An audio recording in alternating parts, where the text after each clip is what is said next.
ছেলে মেয়ে যখন প্রাপ্তবয়স্ক হয়ে যাবে, যৌবন তাদের যখন ফুটবে, পাত্র পাত্রী দেখে তাদের তাড়াতাড়ি বিয়ের ব্যবস্থা করবে। এখানে অনেক বাম্মা বসে আছেন যারা ছেলে বড় হয়েছে, মেয়ে বড় হয়ে গেছে, বিয়ের প্রয়োজন, বাম্মা বিয়ে দিচ্ছে না। সেই ছেলে মেয়ে যদি ব্যভিচার করে আর ওই পাপের বোঝা ওই ছেলে মেয়ের বাম্মাদের ঘাড়ে পড়বে। কি ভাবলেন? এই জন্য এই যুবক ছেলেরা, ভালোবেসে বিয়ে করা ভালো নয়, বিয়ে করে ভালোবাসা ভালো। ভালোবেসে বিয়ে করা ভালো নয়, বিয়ে করে ভালোবাসা ভালো। একটা হালাল একটা হারাম, তুমিই ঠিক করো কোনটা করবে। শুধু তাই নয়, বিয়ে করলে আল্লাহ খুশি হয়, শয়তান নারাজ হয়। আর জেনা করলে শয়তান খুশি হয়, আল্লাহ নারাজ হয়। তুমি সিদ্ধান্ত নাও কাকে খুশি করতে চাও।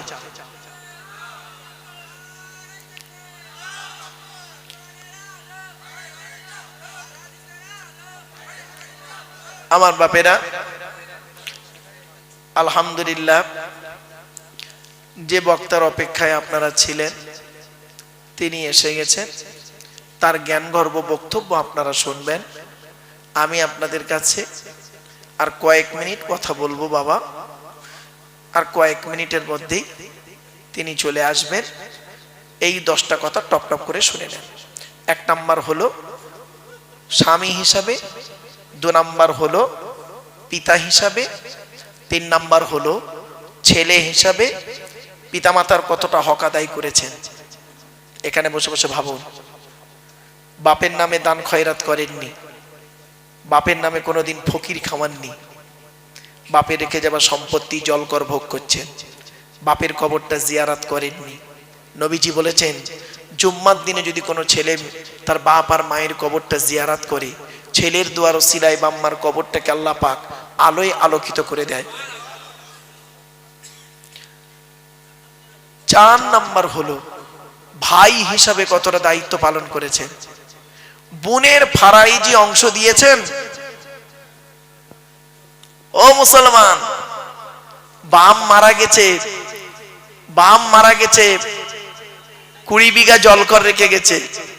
তুমি একটা ছেলে, 2টো বোন ছিল, মাও মরে গেছে, পাবে কত?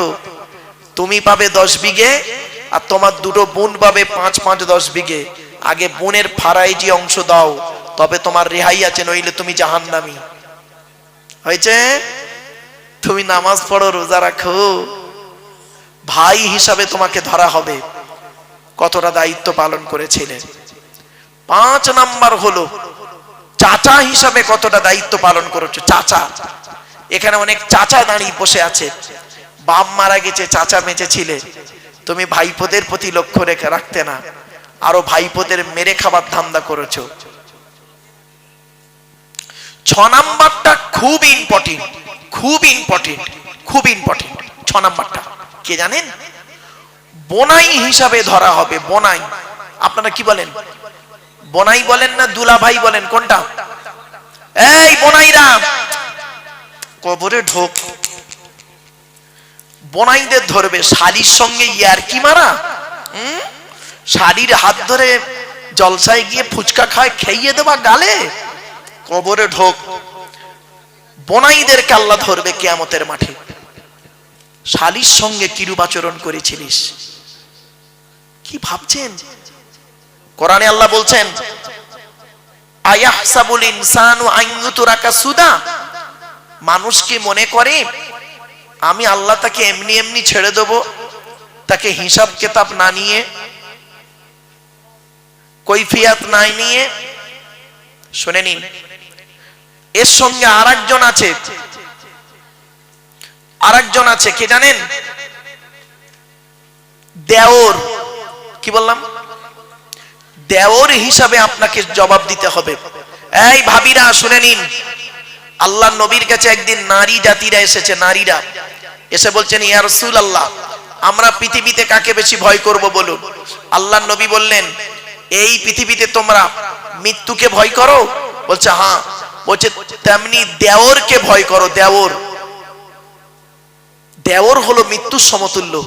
অনেক ভাবি আছে দেখবেন দেওরদের সঙ্গে ইয়ার কি করে, কঠিন পাপ হবে, চলো 7 নাম্বার, খালু হিসাবে আপনাকে ধরা হবে কিয়ামতের মাঠে, খালু। আর এর সঙ্গে আরেকজন আছে ফুপুর বর, জামাই বাবু, তাই বলেন তো নাকি? 8 নাম্বারটা খুব ইম্পর্টেন্ট, খুব ইম্পর্টেন্ট 8 নাম্বারটা। কে জানেন? 8 নাম্বারটা হলো মামা হিসাবে আপনাকে ধরা হবে।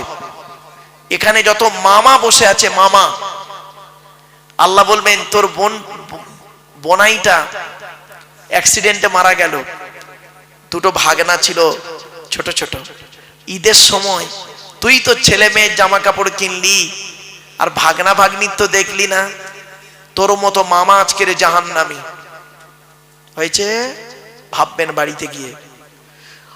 9 নাম্বার হলো দাদু যারা আছে, দাদু, এখানে আছেন অনেক দাদু, কি বলেন, বাপের বাপকে কি বলেন? এই দাদুদেরকে আল্লাহ ধরবে, এদিকে আয়। তোর 4টে ছেলে দিয়েছিলাম, বড় ছেলেটা চাকরি করতো বলে বড় ছেলের ছেলেকে লজেন কিনে দিতি, বিস্কুট কিনে দিতি, বড় ছেলের হাত ধরে বাজারে যেতি, খাবার কিনে দিতি। আর ছোট ছেলেটা গরিব, টোটো চালাতো বলে তার ছেলে মেয়েকে তুই দেখতিক না, তোর নামাজ রোজা কবুল হবে না, তোর মতো দাদু আজকের জাহান্নামী। 10 নাম্বার হলো নানা হিসাবে ধরা হবে, নানা। নানা বোঝেন তো? এখানে অনেক নানা বসে আছেন, এই নানাদেরকে কিয়ামতের মাঠে আল্লাহ ধরবে। তো 4টে মেয়ে দিয়েছিলাম, বড় জামাইটা চাকরি করতো বলে, বড় জামাইয়ের 20 বিঘা জলকার ছিল বলে, বড় জামাই যখন আসতো মেয়ে নিয়ে, বাচ্চা নিয়ে, ভালো ভালো খাওয়াতি।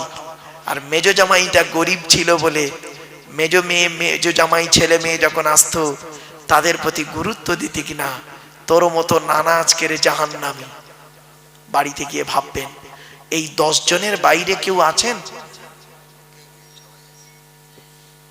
কি ভাবলেন? 1 নাম্বার স্বামী হিসাবে, পিতা হিসাবে, ভাই হিসাবে, ছেলে হিসাবে, চাচা হিসাবে, বোনাই হিসাবে, দেওর হিসাবে, খালু হিসাবে, জামাইবাবু হিসাবে, মামা হিসাবে, দাদু হিসাবে, নানা হিসাবে। এই 10 দিকের প্রশ্ন আপনাকে করা হবে। অনুরোধ করে বলে যাচ্ছি, বাড়িতে গিয়ে ভাববেন। এই 10টা প্রশ্নের উত্তর আপনারা খুঁজে যদি বের করতে পারেন, সকালবেলা উঠে বলবেন ইনশাআল্লাহ আমি জান্নাতি। আর যদি উত্তর না পান, মরণ পর্যন্ত উত্তরগুলো খুঁজে বের করবেন। এত সহজ ভাবলেন ইসলামকে, এত সহজ ভেবে নিলেন। এজন্য আমি আপনাদেরকে অনুরোধ করে বলে যাচ্ছি, কথাগুলো মাথায় রাখুন। একবার দরুদ শরীফ, আল্লাহুম্মা সাল্লি আলা সাইয়্যিদিনা মাওলানা মুহাম্মদ ওয়া আলা আলি সাইয়্যিদিনা মাওলানা মুহাম্মদ। বাপেরা, আল্লাহর পরিচয় 4টে বলেছি, নবীদের পরিচয় 3টে বলেছি। লাস্ট আলোচনা, আমাদের পরিচয় হলো মাত্র 2টো। কটা কটা কটা? 2টো। কি কি? আল্লাহ কোরআনে বলছেন, ওমাই ইউমিন বিল্লাহি ওয়া ইয়ামাল সালিহা। আল্লাহ বললেন 100% তোরা ঈমান আন আল্লাহর উপরে। আমাদের বিশ্বাসটা 100% আনবো কার উপরে? আল্লাহর উপরে। খেতে গেলে আল্লাহর নাম, শুতে গেলে আল্লাহর নাম, সব সময় আল্লাহকে সাথে রাখবেন। মনে রাখবেন, এই পৃথিবীতে আপনার স্ত্রী, ছেলে মেয়ে, ভাই বোন, বন্ধু বান্ধব কেউ আপনার আপন নয়, আল্লাহই হলো আপনার আপন। ঠিক না বেঠিক? আর আপনার রসুল আপনার আপন, বাকি সব পরগবাপ, মরে গেলে সব শেষ। মনে রাখবেন। তাই 1 নাম্বার হলো 100% আপনি আল্লাহকে বিশ্বাস করুন, ভরসা করবেন আল্লাহর উপরে, পৃথিবীর কোনো ব্যক্তি বস্তুর উপরে নয়। আল্লাহ পাক কোরআনে বলেছেন, ইজা আযামতা ফাতাওয়াক্কাল আলাল্লাহ। তুমি যখন কোনো কাজ করতে যাবে, পৃথিবীর কোনো ব্যক্তি বস্তুর উপরে ভরসা করবে না। ফাতাওয়াক্কাল আলাল্লাহ, একমাত্র আল্লাহর উপরে ভরসা করবে। ইন্নাল্লাহা ইউহিব্বুল মুতাওয়াক্কিলিন। যারা আল্লাহর উপরে ভরসা করে কাজে নামে, আমি আল্লাহ তাদের অত্যন্ত ভালোবাসি। জোরে বলো। একটা ছোট্ট উদাহরণ দিচ্ছি। একটাই রাস্তা, কটা রাস্তা? একটাই রাস্তা, দুটো দল গেল। একটাই রাস্তা, দুটো দল গেল। প্রথম দলটা রাস্তাটা পার হয়ে গেল, আর দ্বিতীয় দলটা রাস্তায় ডুবে মরে গেল। রাস্তাটার নাম ছিল নদীর মাঝখান। দল দুটোর নাম হলো মুসা নবীর দল, ফেরাউনের দল। মুসা নবীর ভরসাটা রাস্তার উপরে ছিল না, ভরসা ছিল আল্লাহর উপর, পার হয়ে গেল। আর ফেরাউনের ভরসাটা আল্লাহর উপরে ছিল না, রাস্তার উপরে ছিল, সৈন্যদের উপরে ছিল। বেটা ডুবে মরে গেল। বাড়িতে গিয়ে ভাববেন, ভরসাটা আল্লাহর উপরে, ব্যক্তি বস্তুর উপরে নয়। ভরসাটা আল্লাহর উপর রাখুন।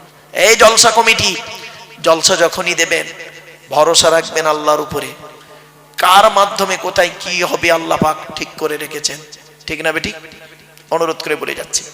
2 নাম্বার আল্লাহ বললেন ওয়ায়ামাল সলিহা, পৃথিবীতে যতদিন বাঁচবে ভালো ভালো কাজগুলো করবে। লোকের গোঁজা মেরে মেরে বেড়াও না, ভালো ভালো কাজগুলো করবে।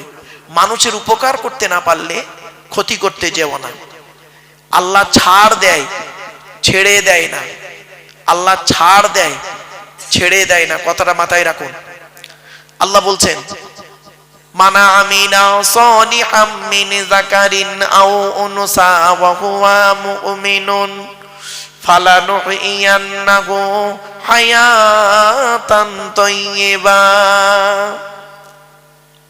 14 নম্বর পারা 17 নম্বর পৃষ্ঠার একেবারে 8 নম্বর লাইন, সূরার নাম সূরা নাহাল।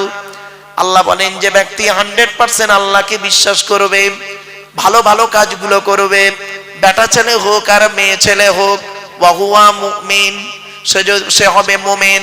ফালানুহইয়ান্নাহু হায়াতান তাইয়্যিবা, পৃথিবীতে আল্লাহ পাক রব্বুল আলামিন শান্তি সম্মানের সহিত জীবন যাপন করাবে।